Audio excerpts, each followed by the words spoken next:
I'm going to tell you how to pass a hair drug test in just a few days, and you won't have to do anything extreme to your hair, like dousing it with bleach, vinegar, or peroxide. You don't need to damage your hair or scalp. The methods I'm about to walk you through are supported by scientific research, and I'll break down those studies so that you can understand exactly how and why they work. First, you need to understand how the hair drug test works. The technician will take about 1.5 inches of hair from your head, cutting from multiple spots to avoid creating any bald patches. If there's no hair on your head, they'll take it from other parts of your body, your armpits or anywhere else you have hair.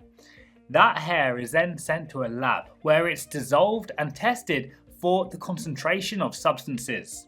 If the concentration exceeds a certain threshold, the test will come back positive. They take 1.5 inches because hair typically grows about 0.5 inch per month. That means the test checks for drug use over the past 90 days. But here's where it gets a little more complicated. You need to understand how drugs get into your hair in the first place. It happens through your bloodstream. Hair grows from follicles that are nourished by tiny blood vessels called capillaries. Drugs enter the hair shaft through these blood vessels and become part of the hair as it grows. This is particularly problematic when it comes to marijuana. Marijuana metabolites stay in the bloodstream much longer than other drugs. Now, if you were a regular user and stopped, traces of marijuana can still remain in your blood for up to a month or even longer. Some people have tested positive up to 6 months later, even though they haven't used during that time. The metabolites from marijuana linger in the bloodstream and continue entering the hair follicles as your hair grows. So even if you haven't smoked in months, your hair could still test positive.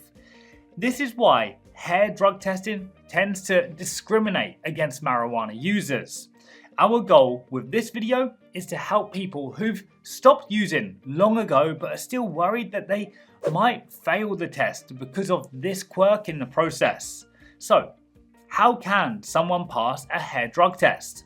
Well, the first idea that might come to mind is shaving your head, but that won't help much. You need to remove every hair on your body, including eyebrows, eyelashes, and everything else. And that brings up another issue. Doing so can be seen as an attempt to cheat the test, and depending on your situation, the consequences can be severe. Anything from not getting hired to ending up back in jail. That's a serious risk, and not a good option in most cases. So keep that in mind. We'll come back to those consequences in just a moment. Now, you might also be subjected to further background checks. So let's break down the real methods people use. Our team has reviewed a number of scientific studies on this topic, and I'll leave links to those in the description. Here's what we found. There are aggressive methods like bleaching, using vinegar, or hydrogen peroxide. According to the research, these methods can be quite effective. They can reduce drug concentrations in hair by 40 to 80% on average, depending on the substance and how damaged the hair becomes. The biggest reductions come from bleaching and perms, but they also cause the most harm to your hair. For example, opioids, cocaine, and amphetamines showed reductions of 60 to 80%. Ethanol could be reduced by up to 95%. For marijuana and its metabolites, reductions range from 40 to 100%, depending on the process used. Bleaching alone reduced levels by 60 to 100%. Chemical treatments by up to 95%, and hydrogen peroxide by about 45%. Now, there have also been studies on shampoos. The results? Reductions ranged from 5 to 65% depending on the shampoo and the drug. For marijuana specifically, reductions ranged from 36 to 52%. Some popular methods circulating online like Macujo, Jerry G, and others combine these chemical techniques. But let's be clear, these methods are extremely harsh on your hair and scalp. These methods typically involve applying harsh substances like vinegar, bleach, Tide detergent, and baking soda, sometimes multiple times in a row. Just take a look at some of the reviews from social media. I'll show photos too, but I'll blur them because they're pretty disturbing.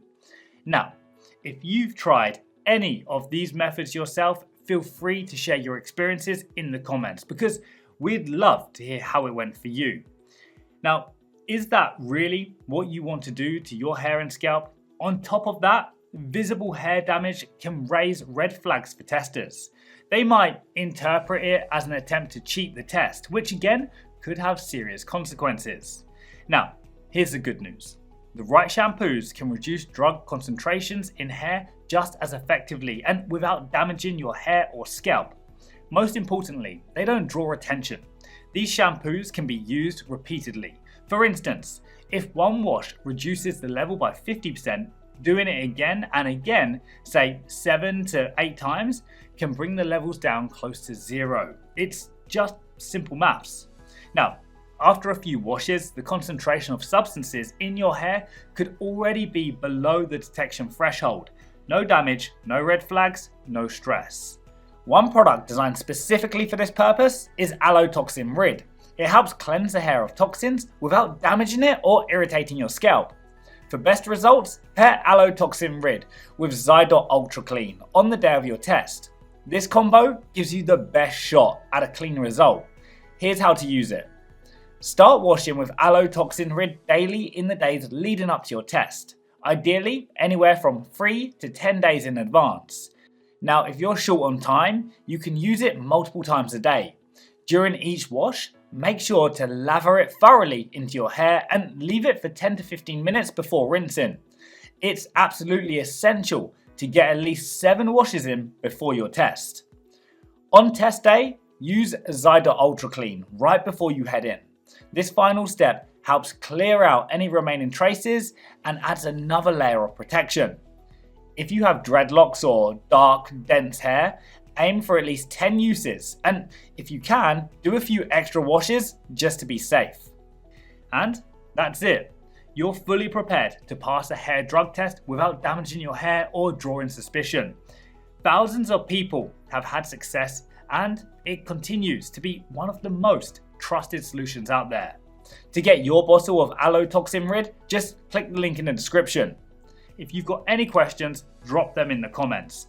We're here to help. And don't forget to like this video and subscribe to our channel for more tips and updates.